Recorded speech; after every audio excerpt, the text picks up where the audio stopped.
Okay. Good evening, everybody. Welcome to the regular council meeting for Tuesday, February 6, 2024. It is 6:39. Calling the meeting to order. Mayor Don Barnhart. Here. Tiffany Hollis. Here. Brian Green. Here. Jeff Barr. Present. Wes Cobble. Here. Dave Seeland. Here. Bob Orsini. Okay. If we could please stand for the invocation by Pastor Scarberry from Johnstown Independent Baptist Church.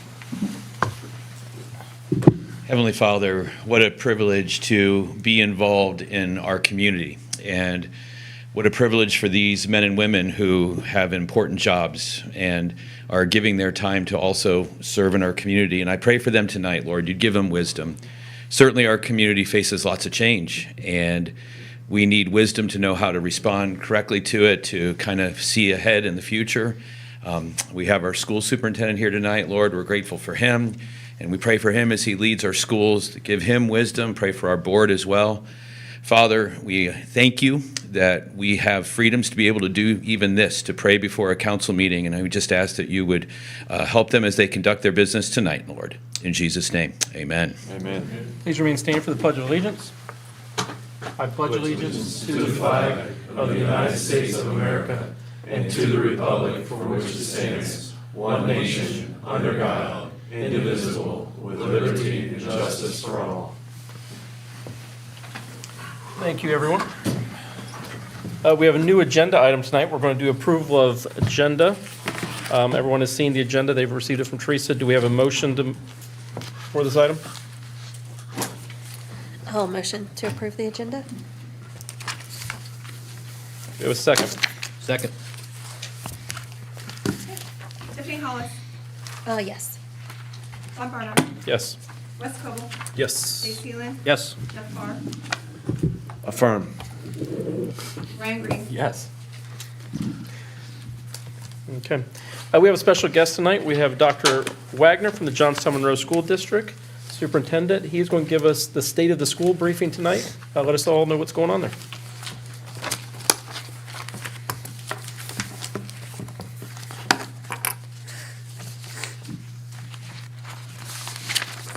Give me 1 second here.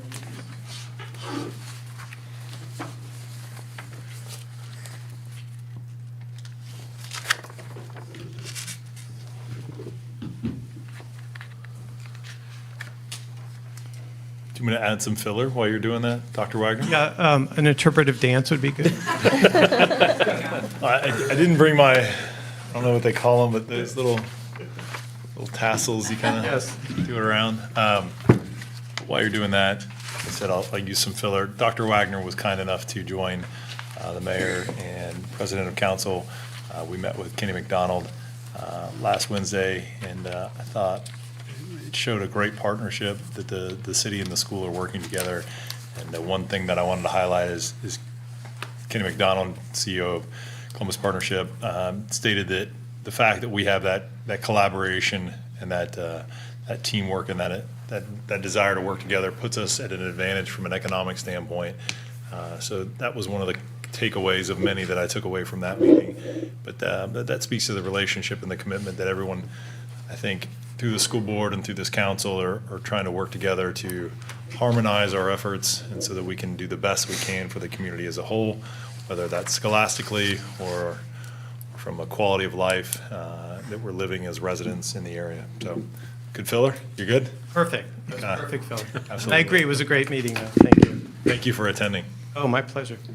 I give you some paper copies. I know we try to keep things to a minimum on paper anymore, but I thought you may want some things to look at. So just want to go through some updates about the school district, and I'll run through this, happy to answer any questions you may have. Starting off, I wanted you to know that our school district, and our schools are very highly rated. The state of Ohio gives us a report card, and as you can see from the attached, our middle school and high school earned a 4 out of 5 stars. Our intermediate school earned 4.5 stars, and our elementary earned 5 stars. The way Ohio organizes their rating system is they do it in 2-year increments. So I'm expecting even better results, for the coming year. We saw some things internally in this last school year, but it included 2 years worth of data. So I'm very excited, though, about where we're headed.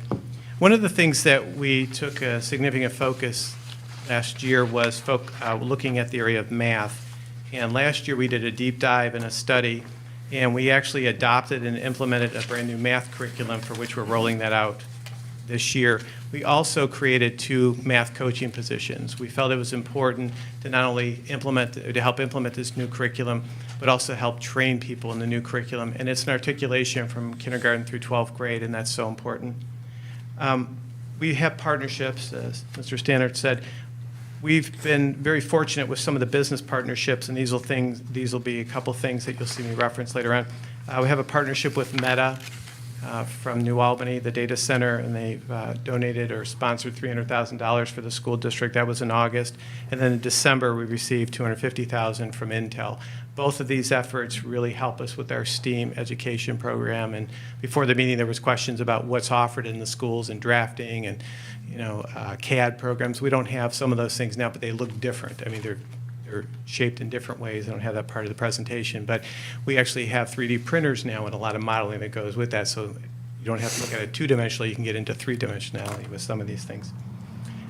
In August, we unveiled the elementary school, the STEAM lab there, so we took care of that, and we're very proud of that. And then we had to order more equipment, and we are going to do a ribbon cutting on February the 26th. I think the Lieutenant Governor's coming. We don't have that finally confirmed yet, but I think he'll be coming to that event. And that'll also be to launch a larger workforce development forum. So again, that'll be on February 26th, and all of you are invited, and I'll send you invitations for that. One of the things we're proud of is an eye to the future and looking at what we can do progressively. I gave you a paper copy of this in front of your, at your desk or your table as well, too. We entered a partnership with CTEC, and we're launching what's called a multi-skilled technician program. And with this program, it's an exposure program. It's a career tech program. We will house this at our high school. This is the first time this will be done. And what you'll have exposure, what students will have exposure to is the area of carpentry, construction, electrical, plumbing, and it's in digital controls like HVAC. When we talk with employers about this, they're very excited about this because we can help with the process of getting students ready for that workforce. They can determine some things they're good at, maybe some things they're not, as interested in. And we're also going to work on soft skills, helping them work as part of a team. And that's a partnership with CTEC. And with that partnership, we're going to we've been forming an alliance on the western side of Licking County, so we're offering spots for area school districts to participate with us, and they'll attend Johnstown High School. So it'll be Northridge schools, us of course, because we're hosting Licking Heights and Southwest Licking, and that covers that entire western side of Licking County. We believe this is a jumping off point, and more programs will be offered, so there'll be satellites.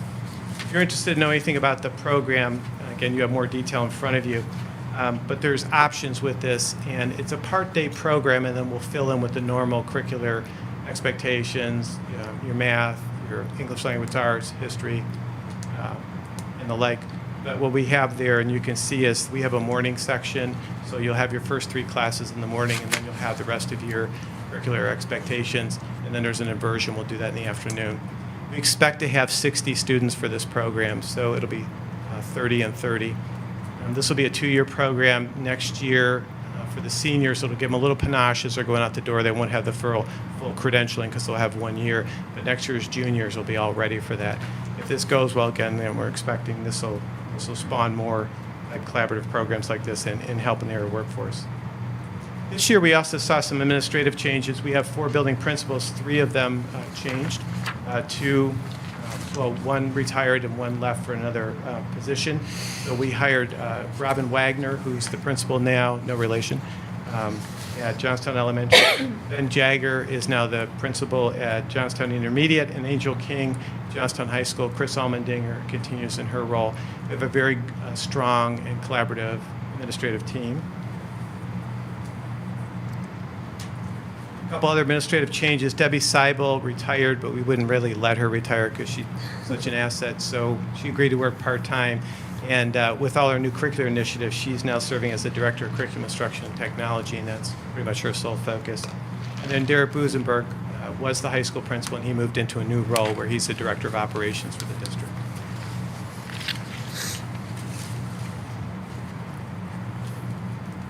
As we look to the future, I talked about what we're doing in in math already, and we'll continue.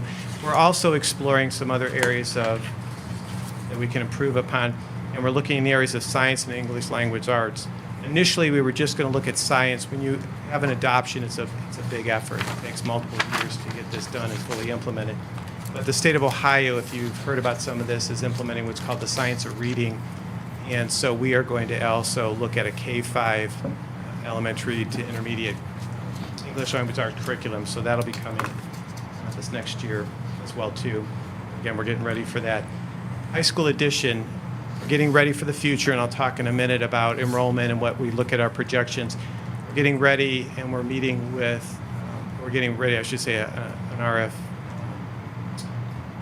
and an RFQ. We'll do that RFQ first, so we'll get a request for qualifications to add a 6th classroom addition onto the high school. It'll be on the far end of the building. The building was constructed to add that 6 classrooms, and we don't need a mechanical room. We think we'll be expecting that to open in August of 2025, and that'll help us grow into the future. If you've noticed, our board office was in its last legs there, and we actually decided rather than putting additional money into the water and all the problems we were having there in the water line and an additional $6,000, we had the building demolished, and it's all taken care of now and ready for future build if we need to. We temporarily moved then into the intermediate schools. We have 3 classrooms there, and that's our home now for a period of time. Adopting somewhat of an economies of scale model, when we get ready for this high school addition, we're also looking at a board office. So we'll do those in concert together. So when we have earth-moving equipment or other aspects, we'll be able to leverage that. That building should open sometime in the fall, maybe in August of 2025, but the priority will be to the high school, and then we'll look at sometime that fall, if not in August.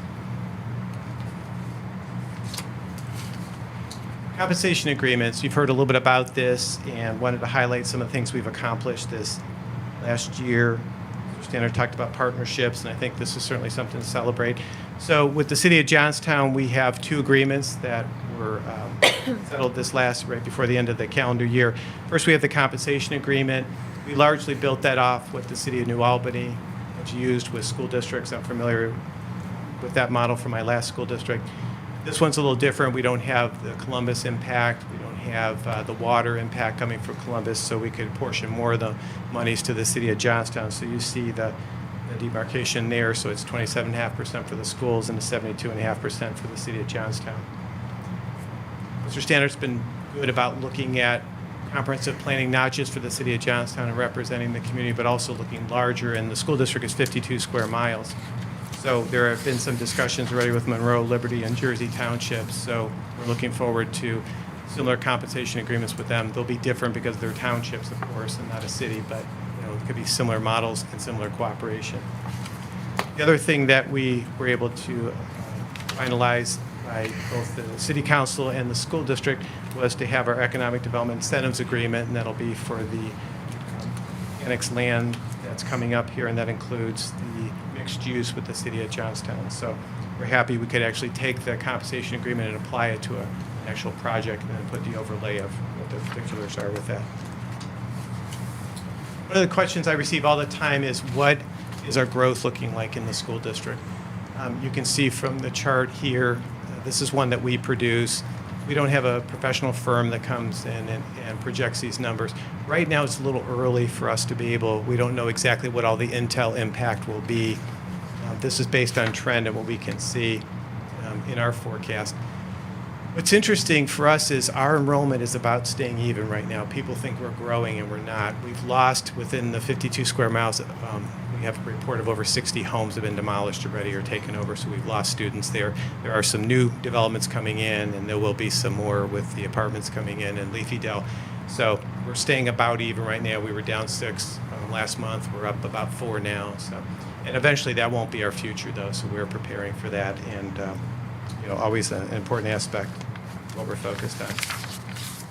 The Board of Education has spent a lot of time, and we started last year, but we really put a fine point on it this year, was thinking about what do we want to do for the future. One of the most important aspects of everything we do is looking at land usage.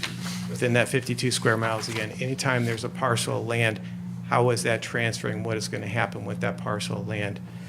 So many implications there. The school board really has directed me to try and put a model together that we manage the growth within the school district. So right now, our enrollment is just over 1,700 students. It's, again, it fluctuates a little bit. Our current building capacity with all the buildings, if everything were linear and we filled every spot, is about 2,300 students right now. Eventually, we know we're going to need to add, we'll have to build a new high school. The current high school, even with the addition, will become the middle school, and then we'll have to add another elementary. What we see is we like to cap the district at 4,600 students, one high school, one middle school, and then we'll apportion the intermediate and elementaries as needed. The idea is to try and control the growth. The board, as they've talked individually and then collectively, publicly, have said that there's nothing against other communities, but they have no ambition to be a high school, or as a community with 2 high schools, 2 middle schools. And so this is really what we're focused on. So it is so important that we talk about land usage and how things are going to develop. I talked about the 6th classroom addition, and I mentioned already about the high school and the elementary school. The question I also receive is, when is this going to happen? I don't know. My prognostication skills are the same as yours, right? We're somewhat responsive to the environment. We're trying to manage the environment. We hope it's 10 plus years out, and I think if we manage the environment well, that could be the case. The better we can stage projects, the better we'll be organized, and we'll be able to fund those and be able to manage that with the community. And as I said, we'll have 6 buildings when we're all done with this. What we'll do is we'll reconfigure the district. So the current high school, like I said, even with the future addition, will become the middle school. Middle school, most likely an intermediate, and then we'll have to look at how we're going to manage elementary and intermediate, and we'll see, where housing developments are, where the future growth is, and we'll figure that out. I don't think, most likely another elementary would not be on this campus. It would be somewhere else inside that 52, square miles, but we'll see, what the future development holds. Community partnerships, kind of the last area that I want to highlight. A lot to celebrate. Mr. Stanner kicked us off on that, but we do appreciate the Chamber of Commerce, the City Council. We've had partnerships with businesses that I mentioned. Even the fire department came out. We always appreciate our partnership, and they were using the old board office there for a training facility, cutting holes in the roof and pretending as if there were fire and spraying foam and all. So that was appreciative. And police department, and like I said, all of you. So we appreciate the partnerships. Happy to answer any questions you may have or questions you're thinking about. Yes, sir. The number of 4,600 students, like that you would want to cap, are you able to translate that to how many students graduate per senior class? Yeah, it's a great question. So what we did is we reverse engineered a model, and the 4,600 equates to 350 students per grade level. And the reason why we did that is because of the size of the buildings and what they can accommodate.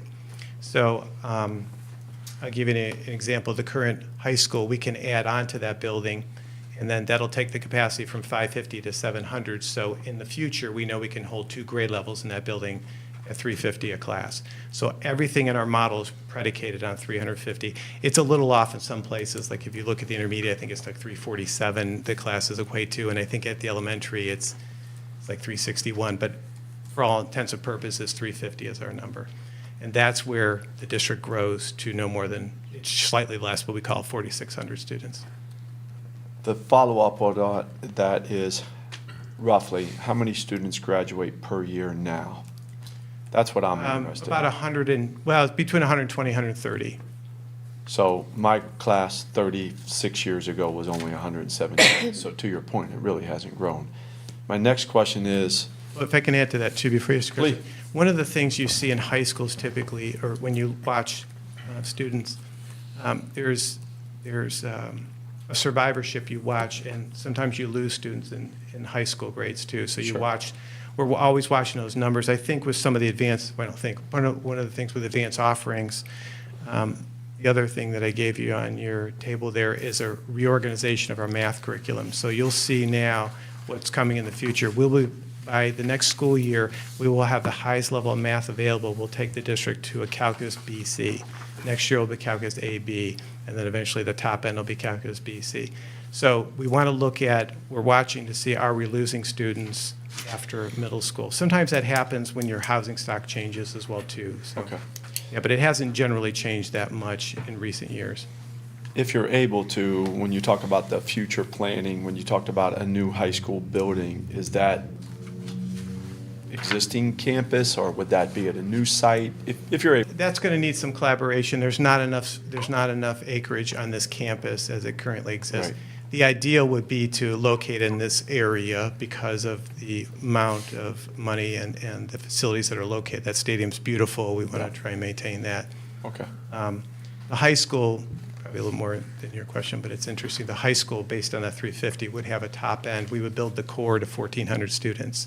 So the halls, cafeteria, media center, everything would be built to 1,400. What we look at in our planning is opening at about 1,100 students and eventually having a future wing that we can add on, or maybe a separate workforce development center that kind of gets us to that CTEC relationship. So we'll see if we need to do that. and just to confirm, because my son's in 4th grade and I can't wait for this to be instituted, this will start next school year? The Yeah, we're math? actually starting now some of this, but yes, your son, what you have in your hand there, which will help, I can actually put this on the screen, it'd probably be good for everyone to see this. When you look at math and sequencing, this will be a little hard for everyone to see, but at least you have a visual so you know what we're talking about, is we're going to reverse engineer coming from that calculus BC all the way back. We can start what they call compacting and taking advanced students in 5th grade. And if we do that, we can take students all the way through calculus BC, by their senior year, possibly even their junior year, but that's even more aggressive on the timeline.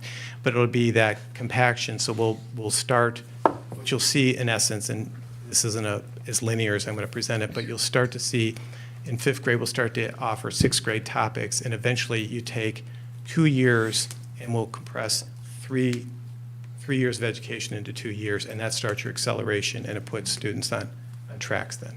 Great. Looking forward to it. Thank you. Yeah?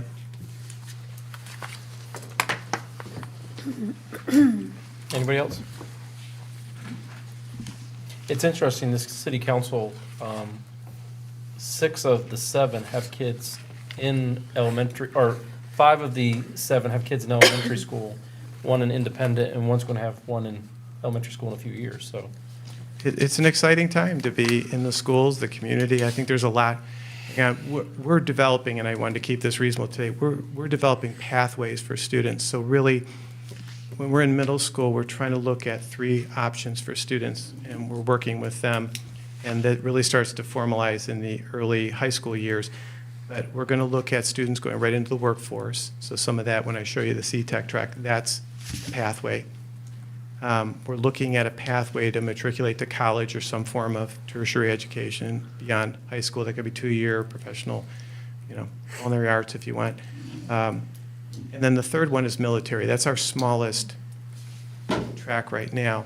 And when in the early years you can move among those tracks, but as you go, advance in your education, especially at high school, it gets a little harder. But we're going to start working through this. This is why we believe that we have more exposure and we can start, working with students at an earlier age. I do have a question about the CTEC program. I work at Columbus State Community College. Will this program, would they go on to their program, or this would, is that the next step, or is it equal to what? Another good question. So with any of those 3 pathways, let's stay in the collegiate track, we'll call it pathway. There are some exit ramps on that. So one of the things we can do is when you start down that path, we could get you ready and go, into a 2-year college. You can go into a 4-year college. If you're going into a 2-year college, we have partnerships with Columbus State, with COTC right now. It's very possible, I don't want to say easy, but it's possible to have a student graduate high school with an associate's degree. If you're focused and you take your electives and you kind of double up on some of those electives to make them core content or make them part of a content path, you can do that. And we have a strong partnership with Columbus State as well as COTC. That's great. Anyone else? Thank you, Dr. Wagner, for coming. Yeah, thank you again for the partnership. We really do appreciate it. Look forward to the future. probably won't stay for the whole meeting, by the way, not to be rude, but we have a, so we'll stay for the meeting. Next, we have action on minutes. We have 3 meetings that we held: a January 15th special council meeting, a January 16th regular council meeting, and a January 18th special meeting. You've all received the minutes for these. Do we have any changes or updates to these minutes that you would like proposed? Hearing none, do I have a motion on these minutes? Take a motion to approve these minutes as is, You want to do them separately or in a block? on a block. I'll second the motion. Okay, thank you. Dave Sealand, Yes. Jeff Barr, Affirm. Ryan Green, Yes. Tiffany Hollis, Yes. Mayor Barnard, Yes. Wes Cobble. Yes. Perfect. Next is citizens' comments on matters not on the agenda. Do we have anybody tonight who'd like to speak? Ms. Monroe? I did not receive any speaker slips. Did anybody here like to speak tonight? Hearing none, we'll move forward. Council committee reports. Planning and zoning, your January 23rd meeting was canceled. Your next is February 13th at 6:30 in the council chambers. Design review, their January 23rd meeting was canceled. Their next will be February 13th at 5 PM in council chambers. Tonight, finance committee met. Our next meeting will be 2 weeks. 20th? Yes, 20th. Tonight, we did a lot of work, or we got a lot of work started. We received we talked about a credit card policy. This is something that Mr. Delandy is creating, that we'll have a credit card policy for all the city credit cards, especially the gas cards, so there will be a policy in place for that. Additionally, he gave us a travel and auto policy for the Finance Committee to review. We'll be meeting back in 2 weeks to go over any changes with that and move forward with that. And there were some other minor items that we talked about. We'll have updates in 2 weeks when we talk, so. Do you have anything, Mr. Barr? Yeah, if appropriate, cut me off if not appropriate. I think in the Finance Committee, we're doing good work to make sure we're being prudent in our financial responsibilities, protecting the almighty dollar of the resources that we have. So I want the public to know that these policies on the credit card, travel, et cetera, are all intended to have appropriate checks and balances, that mismanagement is not occurring, and we're all taking part of that, both elected officials and our city staff. I appreciate their efforts of putting this together. Thank you. So our next meeting will be the 20th at 5 PM in the administrative conference room. Safety and Service met also tonight. Does someone want to give us an update on that? Yeah, so again, we did meet tonight. We were able to discuss the traffic signal where Bigelow Drive is, near the area of McDonald's there. So we're gonna decide what's best to do with that light. I know there's been a lot of people talking about that, so we're trying to work there. Also talked about our pedestrian crossing situation in our downtown area. We know that there's some things going on with that, so we wanna take a larger look at everything we can do to make that easier on everyone and also traffic in the area. And we talked about our water and sewer penalty fees, so with the shut-offs and things of that nature. I'd also like to publicly thank the American Legion bringing forward the Yes.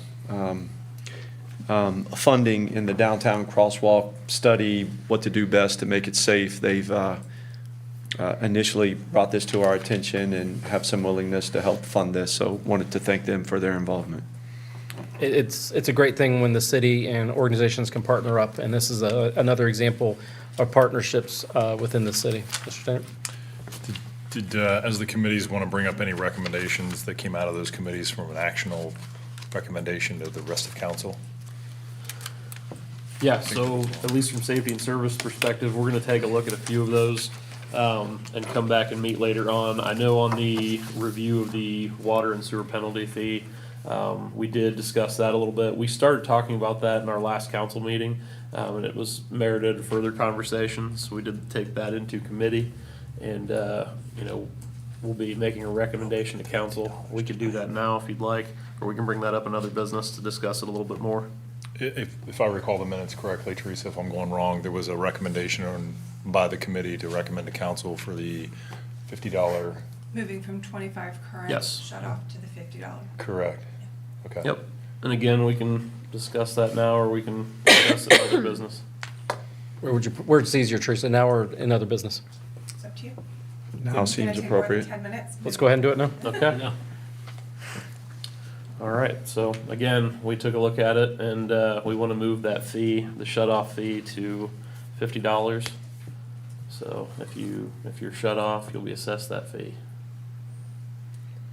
And the basis being that, again, the current $25 does not cover Right. the expense of the operations to shut off and everything that Jack had brought to the table. So again, the $50 is really just to cover the actual operations and mechanics of the process.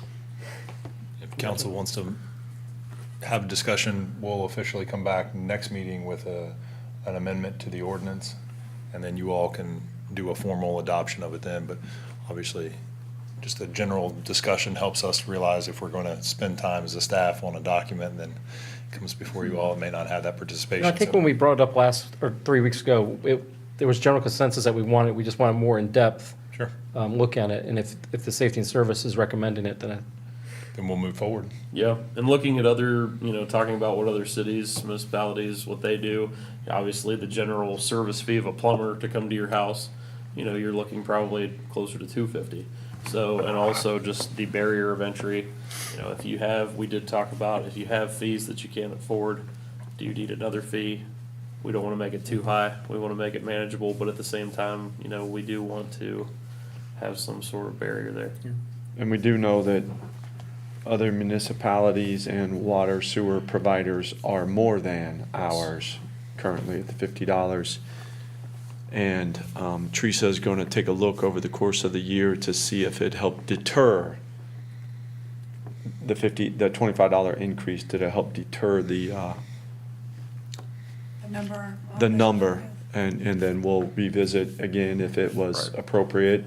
Does it need to be more? Does it need to be less? We can always adjust accordingly, once we have data. when we institute it, can we make sure we put in big letters on the bill that this is going up so people can't say, hey, you didn't tell us? Yes.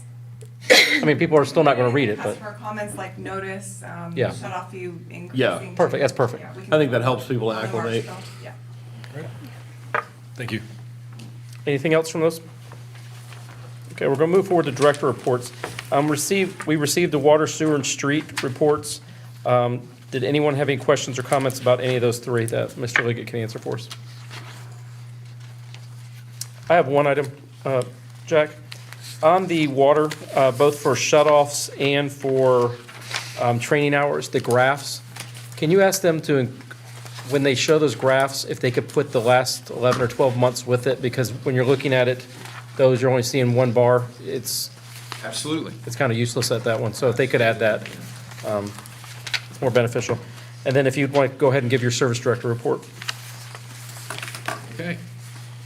Yep. I have a few items here. We'll move through them fairly quickly. Item number one is the water plant expansion update. Had a meeting with Jacobs Engineering to discuss equipment, and that was on 1/18 of 24. Jacobs also was at the plant taking measurements to see layouts and how new equipment will fit in the plant. So that design work by Jacobs Engineering is moving along well. Also last month, we had a meeting with Jacobs on the 31st, the end of January, again, to discuss wastewater equipment and the overall initial layout for the new buildings, because at the wastewater plant, a lot of buildings are going to have to be moved. Blower buildings, admin building, the laboratory, to make everything fit. So a lot of buildings will be moved down there. So again, engineering design on both facilities are going well. Item 3, East Jersey project. Again, the road's open and fine. We're still waiting on as-built. It's taking a little bit longer than what I'd hoped, but they are coming. Item 4, the Pulte housing development. It's already been discussed a little bit. The traffic lights were installed and are ready to operate once Safety Service recommends to council how they want those lights to operate and when. One thing that was lacking that I'm in discussion with Pulte on, there does have to be, if council decides to operate those lights, we have to get our road striping and stop bars put in. Excuse me, we did not put those in because I don't want stop bars in the middle of the road where we're not needing to stop. So that would have to happen a little bit later. Items 5 and 6. Back on 4 real quick, again, as-built drawings are getting much closer. We've made a lot of headway with Pulte in getting those corrected into us. Items 5 and 6, which are the Concord Crossing East development and the Coghlan Apartments, not a lot done, as you remember, early part of January, very cold, not conducive for equipment and repairs and maintenance on facilities and getting piping done. So not much happened in January on those 2 projects.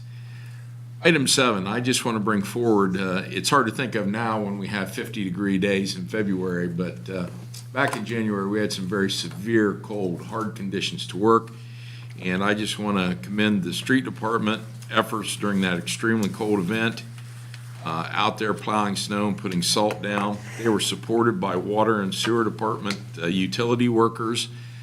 Pretty much the street department covered the night shifts. The utility workers came in and helped cover the day shifts, getting salt down. During that frigid stretch, we put down approximately 200 tons of salt across Johnstown. Item 8, the end of last year, we received a $1,000 grant. I didn't get that in December's, but a $1,000 grant for the street department. We got new barricades and traffic cones to protect the men as they were working out in the roadway. Item 9, David Hatem was promoted to Public Works Foreman. As you know, we are not having a street superintendent at this time, but we brought up David, who has been with us about 2 years now, up to the foreman's position. Item 10, kind of an exciting thing. We've talked about getting leak and leak detection equipment. We finally got our equipment in that we had ordered.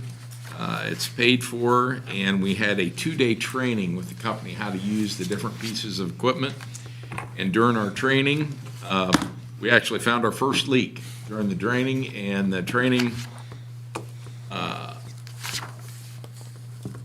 person actually was able to estimate the amount of leak that was, and it was at 7,000 gallons a day that we were losing at the base of the fire hydrant. It was going straight down into gravel and then out to the main, never surfaced. So the leak equipment has started to pay for itself, actually in the first 2 days of use. Another portion of this, we have, with the leak detection sounding equipment, we bought correlators. Now, what they do is they actually sit on the mainline valves, and they will turn on at night, approximately 2 o'clock in the morning, and they will listen. And that's how we found this first leak. First, it listens and it finds a leak. Then we come in with the sounding equipment and trace it down the following day. So we are currently working in the Rolling Meadows development. We only have 5 correlators, so we can only do a street or 2 at a time, but we put them in, we let it listen for a week. If no leaks are found, we move them to the next street over. Our plan is by the end of the year to have listened to the entire set of water lines in Johnstown, and of course make repairs as we go. Any questions on any of these items? Anyone?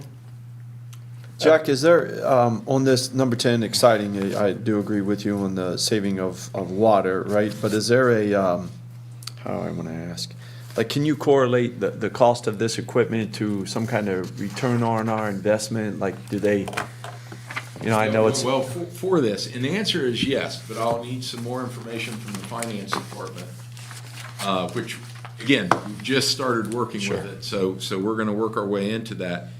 But we spent approximately $10,000 on this equipment. Okay. And annually, calling in leak locators to come do this work for us, we spend about $10,000 a year on that. Okay. So we will own this equipment and Right. it will be with us. So in that sense, There's your in return. 12 months, it's going to pay for itself. Right. But in this software, we'll get with the finance department and the billing department, and get the price of water and compare it to the leaks, and we should be able, each leak from the date it was found to the time it was fixed, we should be able to put a dollar value on how much water was lost as well. So the rate of return on this, I would say it's going to pay for itself in 12 months because Right. we're spending that Already. annually. And, but we will also be able to tag on now the estimated size of the leak, the software will do this, and after we input more information, the cost of what that leak run us after detection. Great, thank you. Now, we rented equipment this past year, you said. There were some pretty big leaks found when we rented the equipment this past year. Yes, actually, 2 large leaks on Edwards Road, 2 more large leaks on North Main Street, and another fire hydrant in situation that we would have never found without the leak detection. Because when the water doesn't surface, we don't know where to look for it. So that's where this sounding equipment comes in very, very important. And one final question. You use 200 tons of salt. How many tons do we have on stock right now? I know you purchase it every year. How much do we keep in storage? In the shed, I think we have about 800 ton, and that is a full shed, between 8 and 900 ton. We've been averaging about 300 ton a year to 350. The highest year since I've been in charge of the street department, we used 650 ton, and that was the high year. So far this year, we've used about 300 ton, but in that last cold snap in January, we used 200 ton there. Now, I expect our usage to increase as we now are in charge of salting 60-37, which is a large road, and every road is important, but that main thoroughfare, we have to attack and stay on top of. So our salt usage will increase. What about brine? Is that We do use brine. It's a cheaper alternative, but it doesn't work as well as salt. Also, if we have rain or slush come before the snow, it'll wash brine off the road. Brine actually enhances the use of the salt. It helps the salt stick to the road so it's not driven off the road. So we do brine first unless we see a heavy rain coming in front of it. Now for light flurries, brine works very well. It is one of the goals working with the street department. We are looking into, no guarantees at this point, we have salt, so what would it take to make our own brine? Have our own tanks, have our own mixing, and make our own brine. But brine is very inexpensive to purchase as well. But we are looking into that so we could possibly make our own. Anybody else with questions? Mr. Mayor, Yes. I was going to answer Jeff's question just from rough numbers. You asked about the cost savings on ROI. So to calculate the 7,000, just off the example that Jack gave, that's 217,000 gallons per month, 2,604,000 gallons per year. So if you want to quantify that, that's $868 per month, or on an annual basis, you're looking at 10,416. So for your first year, you'll get your ROI. And we've Is that never what you had wanted? any sounding equipment before, and so that was really wonderful that the finance department told us to go ahead and purchase it, because we were spending that money anyway, just on an outside source. I think now we'll be able to find and attack these leaks much quicker, because generally, unless it's surface, which Johnstown has a lot of clay, a bit clay-based, water does come up, but if it hits a gravel vein or it's close to a water main that is bedded in gravel, we'll never see it. Great. Anybody else? Perfect. Thank you, Mr. Elliott. We're going to move forward to tabled legislation. We had tabled Resolution 2024-06, a resolution appointing members to the Administrative Board of Review for CODA applications. It was tabled on January 16th. We did that so we could research it and read into it a little bit more. Do we have a motion to take this off the table tonight? I'll make a motion. to take that table. Thank you. I'll second. Tiffany Hollis, Yes. Mayor Barnard, Yes. Wes Cobble, Yes. Dave Seeland, Yes. Jeff Barr, Affirm. Brian Green. Yes. Okay, it is off the table. We can start discussion on this now. Sean, would you like to explain this to the public and everybody else so they know exactly what we're talking about on here? Sure. little off the cuff. I did not do my homework, but it shouldn't be too complicated. So, and I'll rehash much of what I stated last time. So if I'm redundant, I apologize. So in your new PD district, in this situation where you have an economic development, which is defined in your PD district requirements as to what that constitutes, there's square footage as well as some other parameters that are inside of that. You have a CODA board, and this CODA board kind of sidesteps planning from an expedited standpoint. Planning and zoning can sometimes take 2 weeks in between meetings. If you have an economic opportunity, we want to be able to move at the same pace of general private business rather than public sector.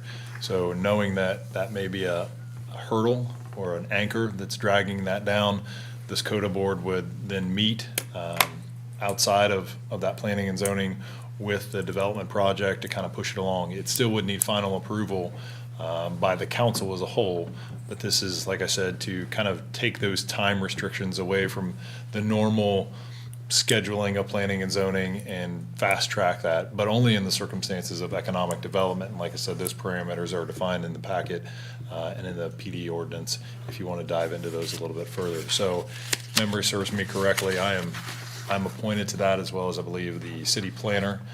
We are non-voting members. I think it's Dave. Dave, I'm sorry, it could be the finance director. Yeah, it's finance director.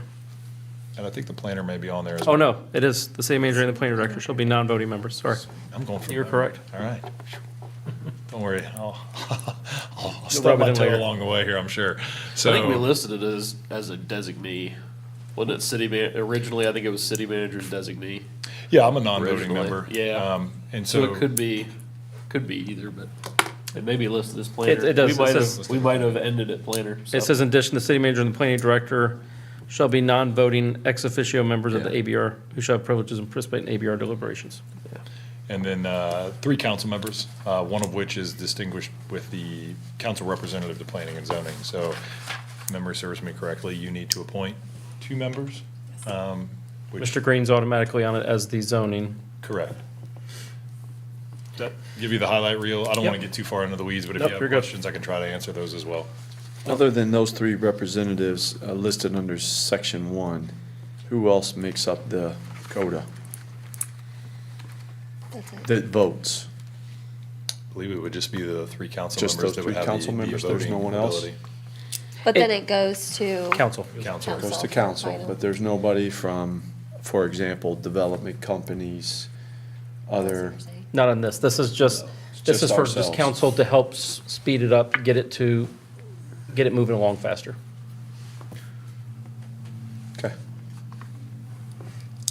Okay, any other questions or comments on this?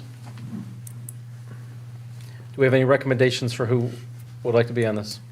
I would like to. Tiffany? I was interested when we talked about it last time. Yep. Okay, so Tiffany and Wes. Okay. So I'll make a motion that we appoint Ms. Hollis, Mr. Coble, and Mr. Green to this committee. Second.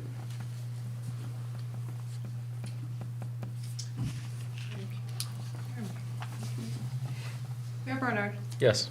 Wes Cobble, Yes. Dave Seeland, Yes. Jeff Barr, Affirm. Brian Green, Yes. Tiffany Holland. Yes. Point of order, sorry. Terms, are they staggered, and which one is delineated for which member? Obviously, I believe Mr. Green is serving in the capacity. Yeah, I only as have long 2 as years he's left, so. On zoning, but Does I'd have to Tiffany and look Wes.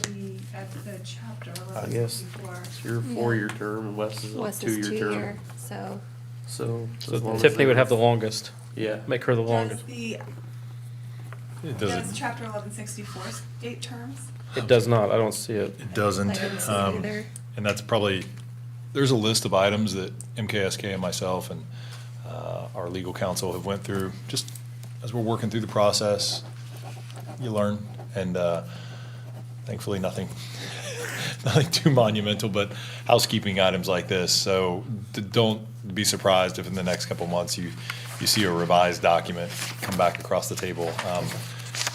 We can address that then, or if you want to delineate terms now. I don't know that you need that document in order to do that, but I'll defer to Teresa from a policy standpoint.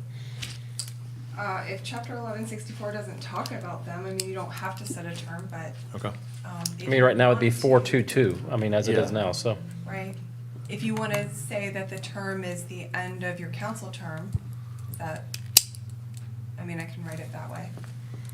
It's probably the cleanest way Yeah. to do it. We can do it, or we can talk about it in Rules Committee or something. Let's leave it for Rules Committee. We'll talk about it. Okay, so right now, no term defined. Right. Okay. They're just on it until. Okay. We have no public hearings of legislation and no introduction of legislation. It's a quiet night on the legislation front. And so we'll move to other business. I have a couple items. The first is, when we appointed committees, Ms. Monroe, there was one item that we messed up on somehow. The Economic Advisory Committee. It's been brought to my attention that Jeff is on the Economic Advisory, but Ms. Hollis was the one that wanted to be on it. There was, so how do we go out and change out Mr. Barr for Ms. Hollis? It was a resolution, so you can just, I mean, Make a you motion. can just say you want to do it now. I don't know that we need to edit the resolution. I mean, people come and go from it. if So we can just change it, we don't need to make another resolution? they- Yeah, I can make a note in the record tonight with the minutes that you're switching Jeff Barr and Tiffany Hollis for Economic Development Committee. Is everyone okay with this? Yeah, was there a term on that? Or is that just There yearly? Yeah, the December 31st, 2031. You have your long time. Jeff, I took the big one. So from a minute standpoint, Yeah. Yes. is that a motion by someone? I'll make a motion that we remove Mr. Barr from Economic Advisory and replace him with Ms. Hollis. Have a second? Second. Are all in favor? Yes. All right. Yes. Taking some of the work off Mr. Barr since he's on every committee, I think. Yeah. Thank you, Tiffany. Thank you, Jeff. The other item I have is the Johnstown Parks and Rec. How many applications have we received now for that? For the Johnstown. Greater Johnstown. Greater I Johnstown, was sorry. Sorry. Thinking in my head. You were appointed, we've received two, just the two that I forwarded you. I haven't received any others. Do we want to go ahead and shut that down and interview them next meeting so we can go ahead and fill our spots? If that is your desire. How's council feel about that? Yeah. Can those two names be shared now? Yes, it's Who is Brian Brian Sparks. Mr. Sparks and Ms. Shook. And Nicole Shook. Yes. Okay, thank you.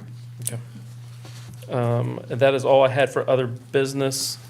You guys down on this side of the table have anything? I'm good. Ms. Hollis? No, I'm good. Mr. Green?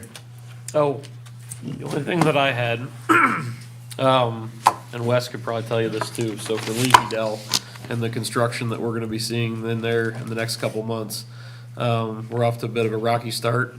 We had an evacuation of the condos there. We almost had an evacuation of the school. There were lines that were hit for the internet, so a lot of people who work from home were out of it for the day. I know there were some issues with that. I know we've had issues with cleanup. I want to make sure of what standards we have, what standards we could put in place, any sort of enforcement that we can to make sure that those things aren't reoccurring, because I know we have several months left of that project, and we need to make sure we take a look at it. And just for clarification, and I'll double check with Jack, as far as utilities goes, we only have jurisdiction over the water and sewer, obviously. And then obviously the roadway, if there's dirt being tracked into the roadway, that's an issue that the police and Jack would coordinate and get somebody down there to take care of that. As far as on-site, from a utilities perspective, Johnstown has limited capacity for any type of control measures. I don't know how we would regulate somebody hitting an internet line or a gas line or an electric line. And I empathize and sympathize with their situation over there. It happened to be during a cold snap. But just for clarification, the city can't impose, that I'm aware of, any type of fines to the developer. I believe the developer probably has to pay a fine to the utility company, but since we're not the utility provider, that falls outside of our jurisdiction. So I just want to make sure that there is an understanding, at least from the general population, that we have somewhat of a limitation on imposing a fine upon a developer if he hits a gas line. It's not our utility.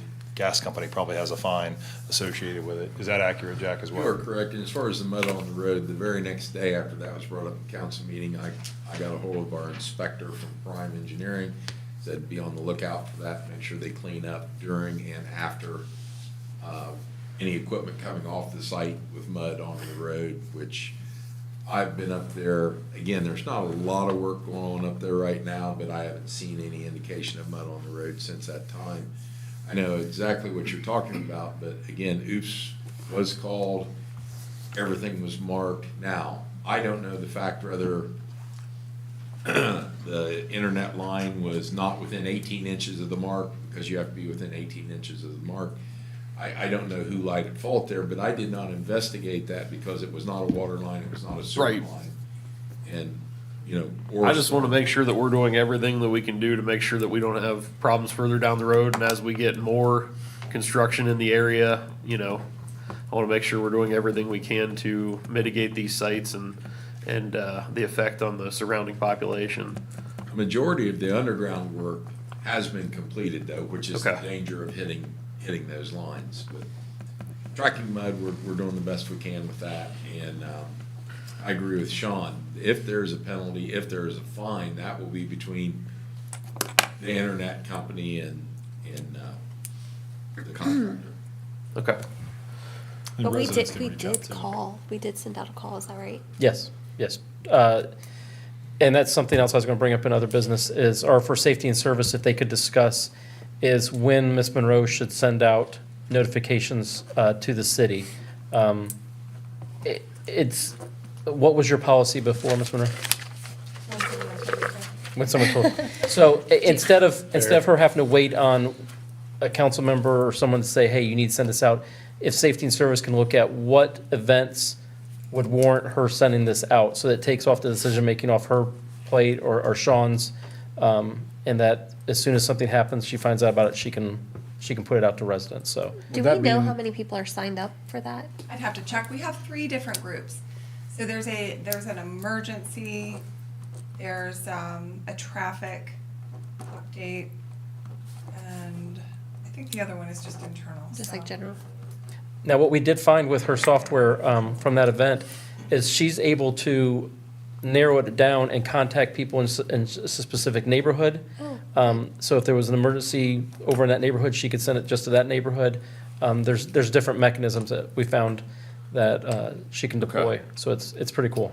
Yeah. Mr. Barr? Would it be more appropriate for city staff to come up with that list of what to do, and it's automatic, and bring it to safety and service of? Yes. This is what we would recommend, that you're asking that when this happens, she doesn't need to hear from anybody, she just knows to put it out. I think it'd be appropriate for staff to put it together and come with our recommendations.